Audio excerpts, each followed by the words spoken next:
Good evening.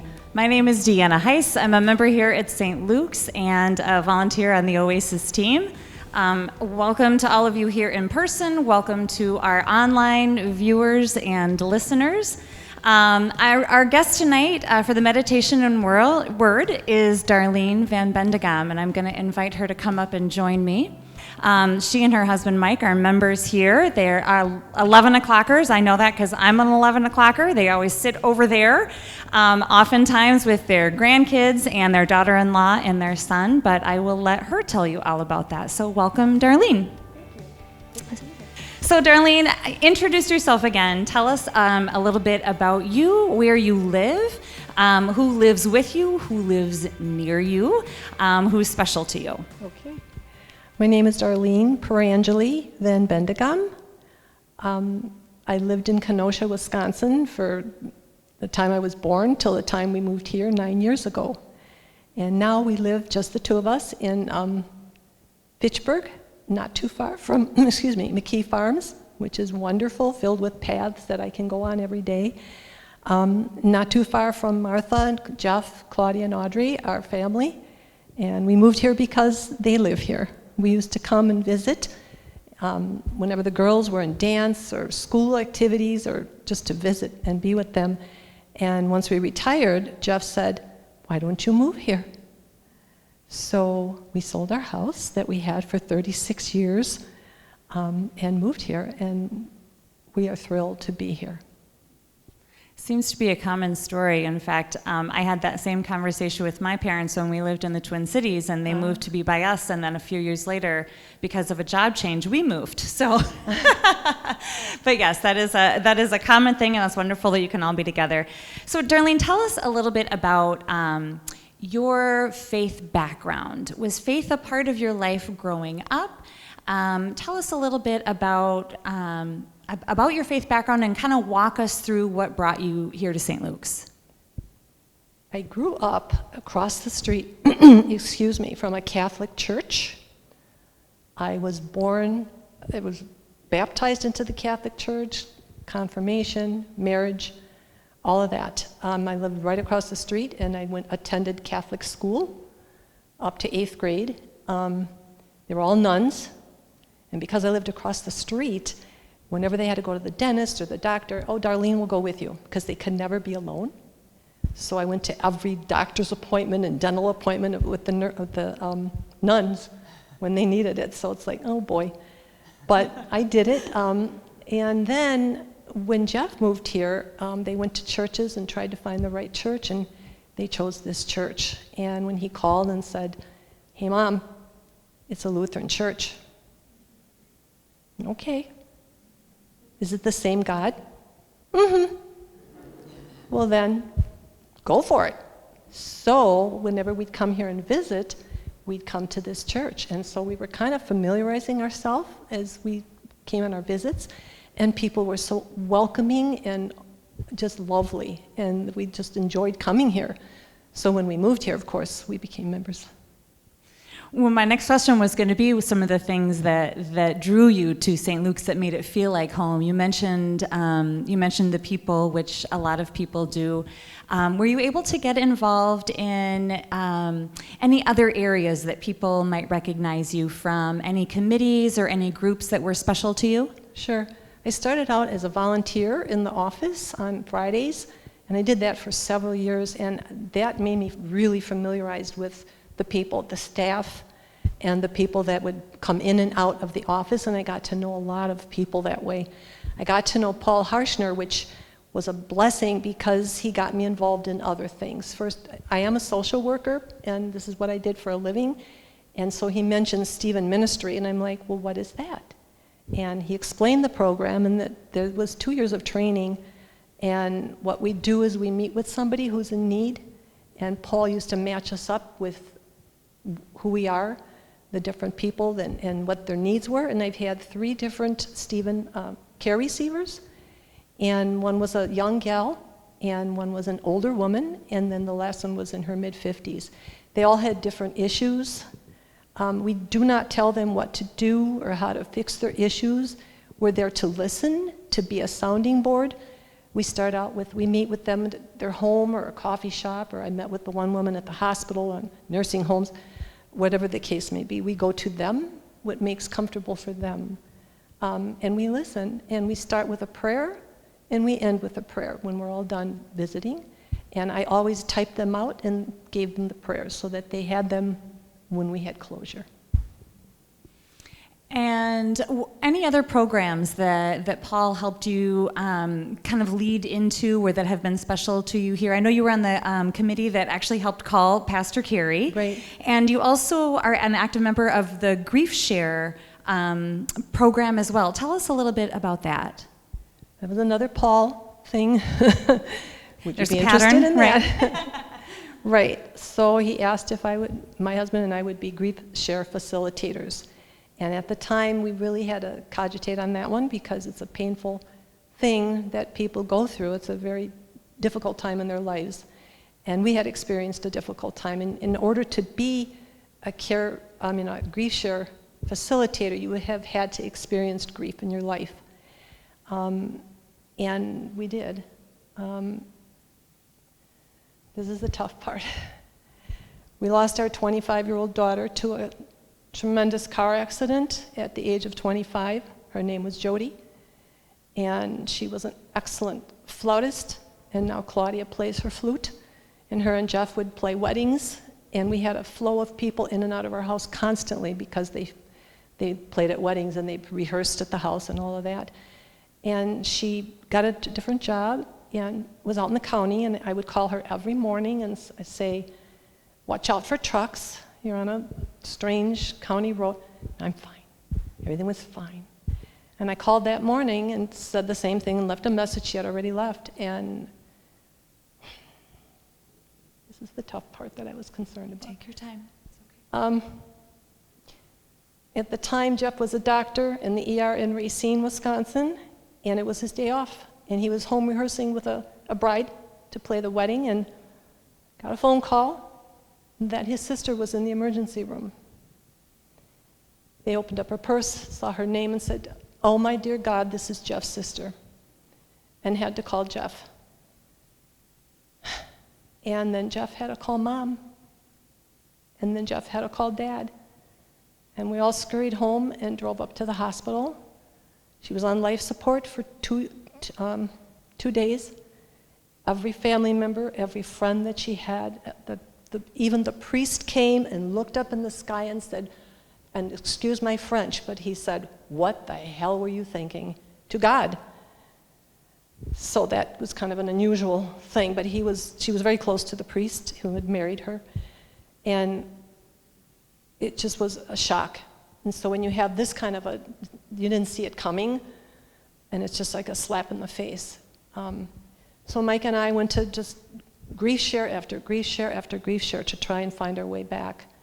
And it was a difficult process, but we did. We eventually found our way back, but we could not go to the church because it was where she was buried was the same place she was married the year before. She had only been married a year. She had just received her master's degree in social work, was counseling children teens that were addicted to drugs and alcohol. They all fell apart. They wouldn't go back without her. The life crumbled all around, everywhere, when this happened. And to be able to help others is marvelous. And again, Paul brought it in. He had a relative that did this in Kenosha and bought the program for here. And we had to be trained. And in order to be a facilitator, you have had to experience grief so that you can have empathy. And of course, we did. And through that, it's a 14-week program, and it's very intimate. There's a lot of people, but they have to share their stories. And there's a lot of crying, there's a lot of hugging, there's a lot of holding hands, there's a lot of walking them out the room and going into another room as they grieve. And thus, it's put on hold right now because of COVID, and we can't do these things. So now that Pastor Carey's here, which is a wonderful blessing, she is going to start a meeting with us in 2 weeks, and we're going to try to get this back up and running. Even though there's the variant going on, we're going to see what we can do. and get this, because there's such a definite need to have this, to help people. And we don't, again, it's just like Stephen Ministry, we don't tell them what to do. We're there to listen, we're there to hold their hand, we're there to understand, we're there to show them empathy and love and patience with themselves, because everyone gets very impatient. Why am I not healing? And we try to, with the videos for 14 weeks, as we go through, they hear about it and they unfold a little bit of their pain. And it's a process. And it does take the full 14 weeks, if not more. Darlene, and to your whole family, we're so sorry for the loss that you all experienced. Thank you. I thank you for trusting me, for trusting us to share this very personal information. And I know when you and I were talking about this conversation we were going to be having, you have spoken at Griefshare about your own grief in the past, but this is a little bit of a broader platform than you have used before. And so thank you for letting us be a soft landing spot for you. You're welcome. You mentioned that it was hard to go to church for a while. Tell us a little bit about how you found your way back. What were special things to you that helped you find your faith again? Well, it started out that we tried to go back to the church that we belonged to, walked in the door, started to sob, and walked out. And then went to another church, did the same thing, and it just kept going on and on and on, and we were just frazzled, didn't know which way to go, what to do. And one time I said to my brother, I said, "How are you doing?" And I said, "Not well. I can't find my religion. I can't find God. I'm mad at God. How could he do this to me?" Turns out he didn't, but at the time I thought he did. And my brother, who was also very Catholic and an altar boy and all of that, became agnostic, but he still believed in a source of power out there. And he said to me, "God isn't only in church." And that blew me away. It's just like being Catholic and always going to church across the street and being a very big part of that Catholic church. And I'm like, really? I'm going to find him out here? And he's like, yes. So I'd like to share this. Please do. As a Stephen minister, back in 2019, we all had to write something to do this Advent calendar and share it with each other. And I wrote a little story. God isn't only in church. I sought the Lord and he answered me. During the most difficult time of my life, after losing our daughter, I found it very difficult to go to church, where she was married and then had her funeral. My brother told me God isn't only in church. So I decided to connect with God through nature. I then became a runner. I'm not a Jeff runner or a Martha runner, and I don't do marathons, but I do 5Ks. And I found God all around me. We live by Lake Michigan. I ran by the lake for 2, 3, 4, 5 miles every day. I ran in the forests, by the trees. I ran by nature, by birds chirping. He was with me. He was all around me.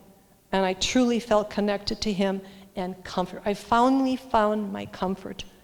My comfort was God, not only in the church when I walk through these doors and experience this wonderfulness, but when I walk out the door. There he is. And until I did that, I did not feel that way. I thought it was only in church, or when I prayed at home in my morning prayers or my evening prayers. But I don't have to pray. I just have to be there and look, and there he is. There might be some people here tonight or watching this online who are in the middle of grieving, who are grieving hard. What words would you offer to them? What words were offered you comfort, and would you say to them? Well, I always thought you had to get over grief. When am I going to get over this? This is so depressing and so encompassing of pain, and when am I going to get through that? You don't get through it. You do not get through grief. You learn to live with grief. Grief becomes a part of who you are. It makes you I'm a different person, Mike's a different person, probably Jeff as well, because you have to carry that with you. And because of that, Jody's always with me, and I feel her presence with me. And I know that I'm still grieving inside. I'm going to be smiling, I'm going to be at parties, I'm going to be enjoying life, I'm going to be singing in church, but the grief is there. And I don't want people to think, oh, I'm not over it. You're not going to get over it. It's always going to be a part of you. It becomes a part of who you are, and you change, but for the better.